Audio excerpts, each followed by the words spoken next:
저는 속으로 피를 나눈 건 내 친정오빠고 신혼의 가족은 신혼 남편과 신혼의 아이들이지 왜 내가 신혼 가족이지? 라는 의문을 품으며 겉으로는 고개만 살짝 끄덕였죠. 여자가 결혼을 했으면 본래 있던 가족들보다는 남편 쪽 사람들이 진짜 가족 되는 거야. 우리 올케도 그 정도는 알고 있지? 그게 이치고 그게 옳은 거야. 신우이는 근본 없는 헛소리를 하며 보통 시어머님이 하실 법한 소리를 정말 태연하게 했어요. 고기 한 점을 제 앞접시에 놔주면서 씩 웃는데 고맙기도 하면서 정말 부담스러웠어요. 그리고 소름도 약간 돋더라고요. 그 다음 신우의 말은 역시나가 역시나더라고요. 신우가 베푸는 그 호의에 공짜는 없었어요. 너무나 당연하게 그 뒷말에는 시어머님 이야기가 흘러나왔거든요. 우리 엄마가 나보다 올케를 더 딸로 생각하고 애틋한가 봐. 엄마가 올케에게 심적으로 많이 의지하고 있어. 올케가 있어서 정말 다행이야. 딸인 나보다 올케를 더 좋아해. 그 말을 듣고 있자니 헛웃음이 저절로 나오려고 했어요. 네, 저를 딸로 생각해 주신다는 분이 외식할 때 손주 한 번 안 봐주시고 본인이랑 사위, 자식들 먹을 것만 챙기셨나요? 여행 가서 본인 자식들 뒤치다꺼리 하느라 정신없는 며느리에게 외식은커녕 펜션에서 저녁밥 차리라고 시키셨거든요. 라는 생각을 혼자 하면서 신우이의 구구절절 늘어놓는 뻔한 거짓말에 간신히 나오려던 실소를 참았어요. 대충 적당히 고개만 끄덕이며 모션만 취했어요. 절대로, 정말요? 우리 시어머님이 저를 딸로 생각하시고 많이 의지하신 거예요? 저는 그럴 줄은 몰랐어요. 저도 정말 우리 어머님이 안쓰러워서 혼자 놔둘 수가 없네요. 라는 신우이가 원하는 답을 먼저 해주지 않았어요. 저는 정말로 그저 특수한 상황이었고 10년 전 우리 친정어머니가 생각이 나서 평소보다 시어머니를 더 신경 쓴다고 더 잘했을 뿐인데 신우이가 고지곳대로 제가 어머님을 모시고 살고 싶어 한다고 오해를 한 모양이었어요. 저의 리액션이 시원치 않으니까 신우이는 못 참겠는지 그냥 바로 필터 없이 단도직입적으로 말하더라고요. 올케가 우리 엄마 좀 모시고 살아줬으면 해. 합가하면 우리 엄마가 애들도 봐주고 올케한테도 좋을 거야. 저는 듣자마자 이게 무슨 귀신 신하라 까먹는 소린가 했어요. 어차피 기분 좋은 거절은 없다고 하잖아요. 그래서 저도 신우이처럼 돌려 말하는 거 없이 어떤 여지를 주지 않고 단칼에 거절했어요. 형님, 저는 그렇게는 못해요. 지금처럼 시어머님을 자주 뵈러 갈 수는 있지만 같이 합가는 어려워요. 그러자 신우이는 올케는 우리 엄마 불쌍하지도 않어? 우리 엄마 고생 참 많이 했어. 우리 아버지가 엄마 고생 참 많이 시켰고 우리 키우느라 고생하신 분이야. 그런 분 안쓰럽지도 않아? 만약 내가 우리 엄마 며느리였다면 먼저 합가 얘기 꺼내기도 전에 합가하자고 말했을 거야. 그렇게 먼저 말해주면 우리 엄마도 올케에게 더 고맙고 잘해줄 수 있는데 그걸 그렇게 단번에 거절하니 참 서운해. 아니 제가 시어머니를 고생시켰나요? 당신들 아버지가 어머님 고생시킨 거고 어머님이 뭐 저를 키우다가 고생하신 건가요? 당신들이 고생시킨 당신 어머님 왜 남의 딸한테 바득바득 모시라고 난리친 거죠? 정말 할 말이 목구멍이 아니라 콧구멍으로 삐져나오는데 신우이는 물 2잔에 연거푸 마시더니 또 입을 열더라고요. 우리 엄마 집도 다 올케가 하고 나는 엄마 재산에 관심도 없어. 재산은 털끝 하나 건드리지 않을 테니 올케 부부가 다 해. 라고 말하더라고요. 저는 속으로 생각했죠. 시골집에 하점하는 집이 요만큼도 탐나지 않을 뿐더러 시아버지가 생전 보증을 서줬다가 전재산을 날려먹은 이야기는 시어머니가 술만 마시면 하도 귀에 딱지가 않게 하는 바람에 썩 솔깃한 제안도 아니었어요. 제가 계속 생각하는 표정으로 듣고만 있으니 신우이는 쉬지 않고 계속 말을 하네요. 우리 엄마 계속 혼자 둘 거야? 엄마 또 술 먹고 쓰러지면 올케가 책임질 거야? 그렇다고 출가 외인인 결혼한 내가 엄마를 모실 수는 없잖아 라는 말만 계속 앵무새처럼 떠들길래 저도 이야기했었죠. 형님, 저희 친정어머니도 혼자서 10년 잘만 사셨어요.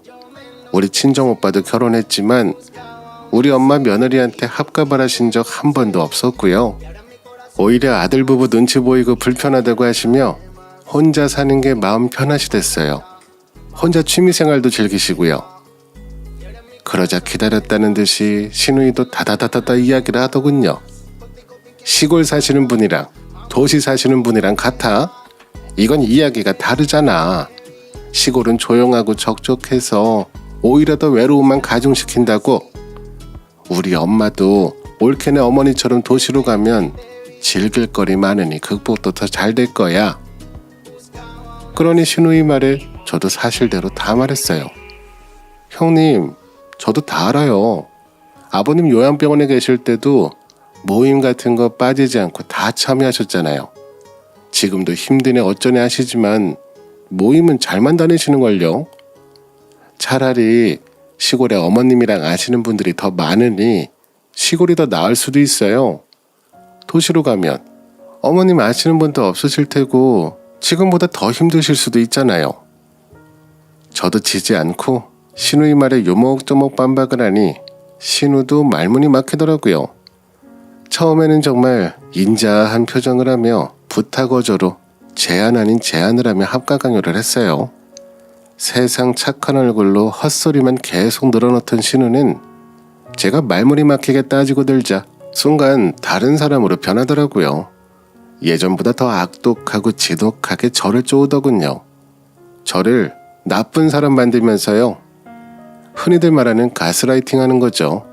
하지만 가스라이팅을 구분 못하고 당할 만큼은 아니라 그거에 당해주지 않았죠.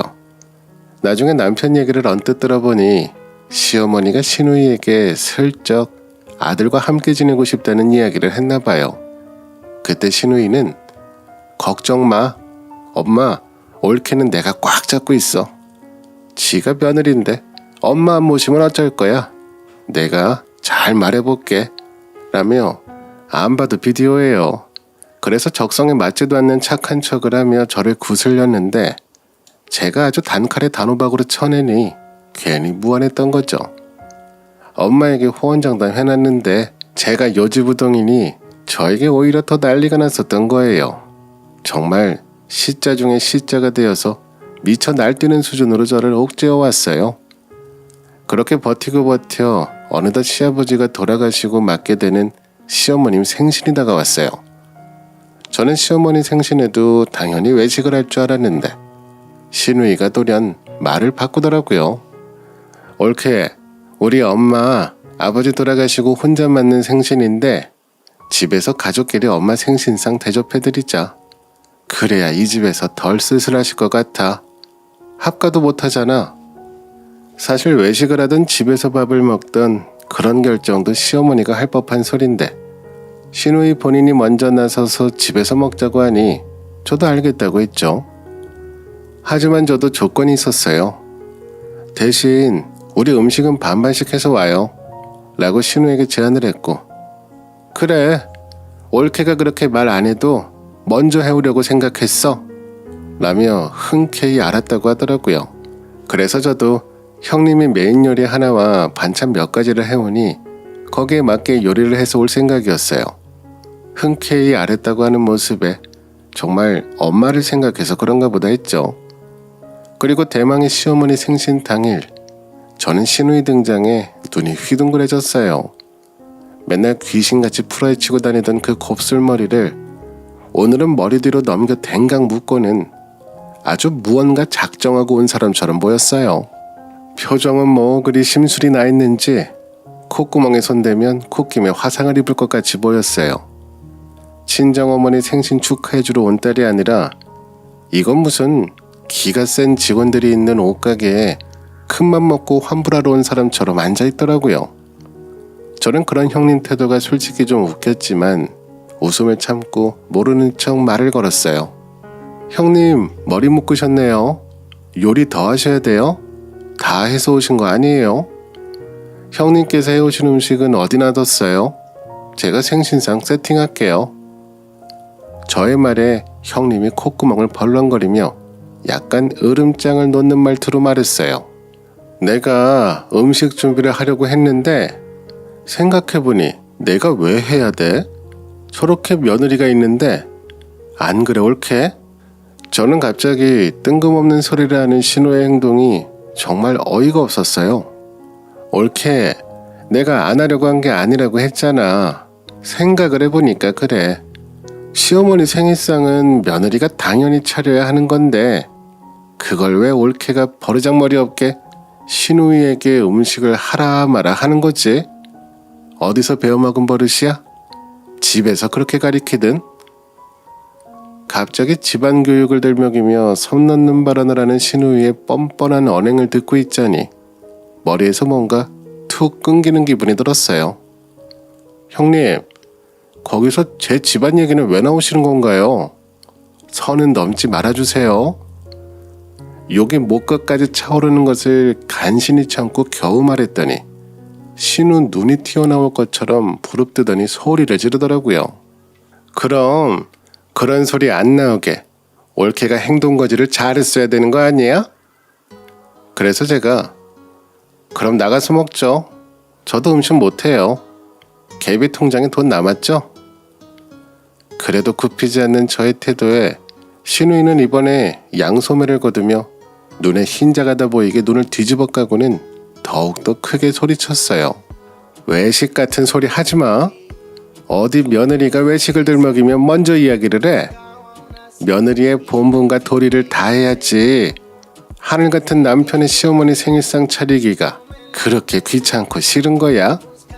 나 옳게 그렇게 안 봤는데 사람이 어떻게 그래? 우리 엄마는 옳게를 딸같이 생각하는 사람이야. 저번에는 그래도 착한 척 한답시고 사람 같은 표정으로 헛소리를 했는데 오늘은 귀신 들린 사람 마냥 헛소리를 늘어놓더라고요. 이번에는 남편까지 다가와서 눈치 없이 그냥 우리 엄마 집에 있는 반찬 꺼내서 데워 먹자 라며 처음으로 입을 뗐어요. 자신의 누나가 아내에게 처갓대 교육 운운하며 소리 지를 때는 가만히 있다가 결국 처음 한다는 소리가 그냥 반찬 꺼내서 먹자니 일단 우리 아이들도 어른들이 무서워 눈치만 보고 있기에 제가 한 발짝 물러나기로 했어요. 일단 밥이라도 먹여야 다들 입을 다물 것 같아서 저 나름 어머님 생신이라고 요리해온 것들을 부엌에 꺼냈어요. 미역국, 잡채, 갈비찜 그리고 전 몇 가지를 했어요.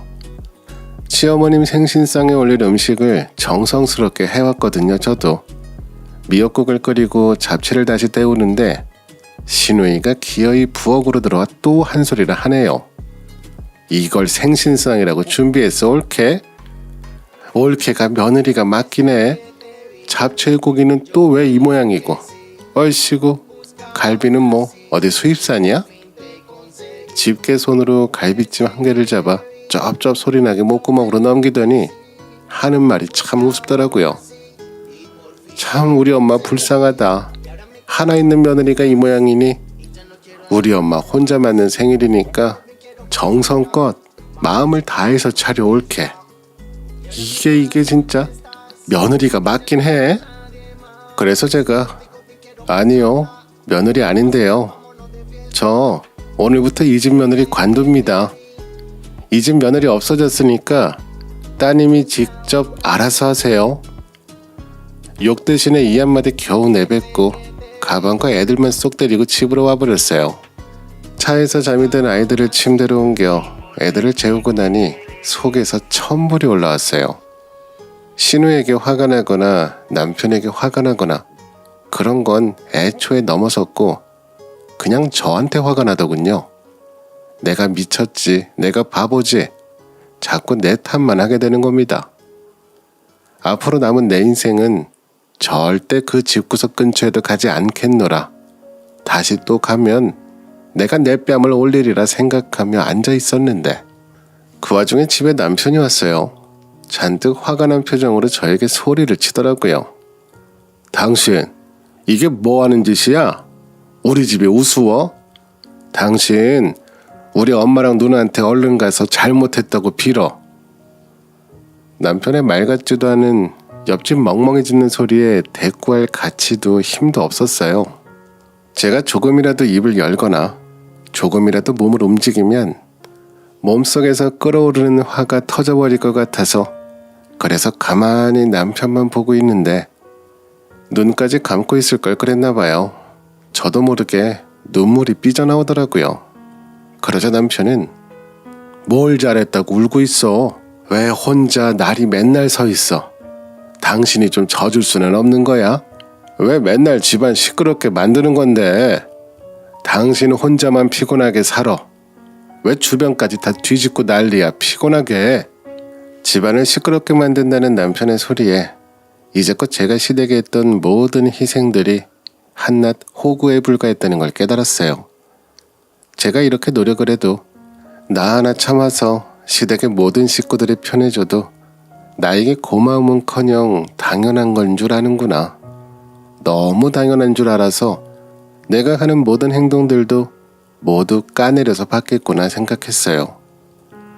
우리 엄마 아빠가 저 이런 대접 받으라고 이렇게 남의 집 종노릇하며 살라고 힘들게 키워주신 거 아닌데, 저도 우리 엄마 아빠 귀한 딸인데 나 왜 참고 있었지 하며 정말 참아왔던 모든 날들의 후회가 되어 물밀듯이 밀려왔어요. 그러는 와중에 아까 시댁에서는 꿀먹은 벙어리 마냥 가만히 있던 남편이 지금은 말문이 트여 한시도 입을 다물지 않더라고요. 엄마, 우리 집에 모실 거야. 그렇게 알아. 이거 부탁하는 거 아니야. 나도 많이 참았어. 너무 당당하게 합가 이야기를 꺼내는 남편놈의 입을 보고 있으니 저 조그만 구멍을 확 다 틀어막고 싶은 생각만 들더라고요. 결국 신우가 머리까지 묶고 온 그 목적을 이룬 것 같았어요. 있는 대로 내 속 다 뒤집어 놓고 제가 터지자 그걸 빌미로 남편이 와서 합가 소리를 했고요. 정말 환상의 호흡이더라고요. 역시나 그 마무리를 직접 보고 싶은지 신우이가 저희 집으로 쪼르르 쫓아와 초인종을 누르더라고요. 남편에게 문 열어주지 말라 했지만 어디 제 말을 들어먹을 인간인가요? 남편이 문을 열자마자 기어코 집에 들어와 저를 획 노려봤어요. 엄마가 너무 배고파해서 일단 요리를 먹긴 했는데 올케 요리가 아주 형편없더라. 음식 솜씨가 그 모양인데 내 동생 제대로 먹이기는 하겠어? 합가해서 우리 엄마한테 요리 다시 배워올게. 그 말을 듣는데 마음 정리가 한 번에 되더라고요. 그래서 제가 그랬죠. 저기요 아줌마, 나 이제 그쪽 집 며느리 아니라 했지. 그쪽 머리도 한 손에 쥐어뜯기기 좋게 잘 묶어놓고 와서 자꾸 내 앞에서 때려주세요 그러면 어떻게 한번 그렇게 해드려? 정신 좀 차리게?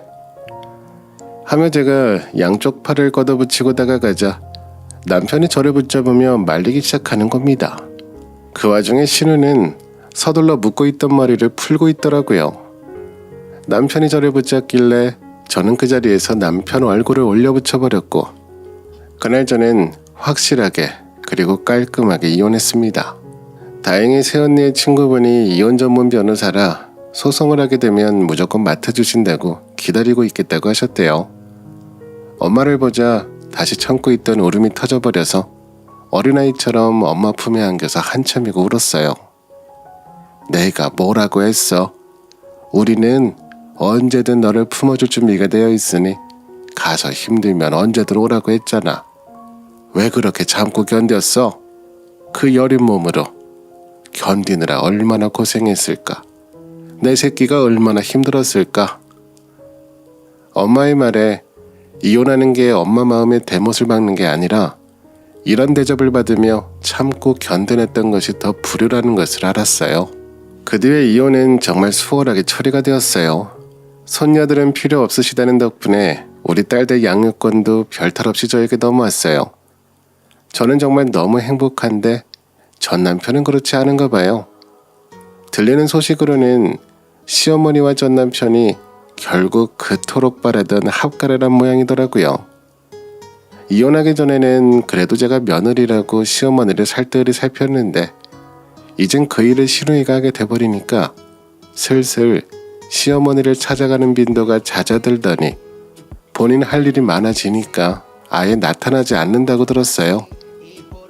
시어머니는 그 나이가 되어서도 본인 아들에게 대접받기는커녕 아들 밥이나 차려주고 뒤치다꺼리를 하게 됐고요. 시어머니는 맨날 아들에게 나 죽는다 이놈아 하며 앓는 소리하고 매일같이 흐느끼며 오신다고 하네요. 아들은 그런 엄마가 버거운지 저에게 연락이 와서 자신이 더 잘못했다고 제발 다시 합치자며 돌아오라고 애원하더군요. 신우이는 남편이랑 엄마 연락도 피한대요. 제가 이혼하고 나간 뒤 전시모가 신우만 찾자 신우가 잠수 탔고 이젠 전 남편이 잠수 타기 직전에 저에게 연락한 거였더라고요. 받아주긴 뭘 받아주고 뭘 합쳐요. 다음 생에도 저승에서도 그럴 일 없습니다.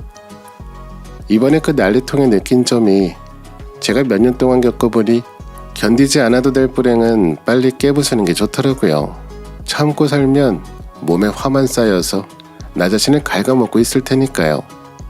아무쪼록 저를 괴롭히던 족쇄에서 벗어나 시댁과 영영 이별했으니 저는 정말 속이 후련합니다.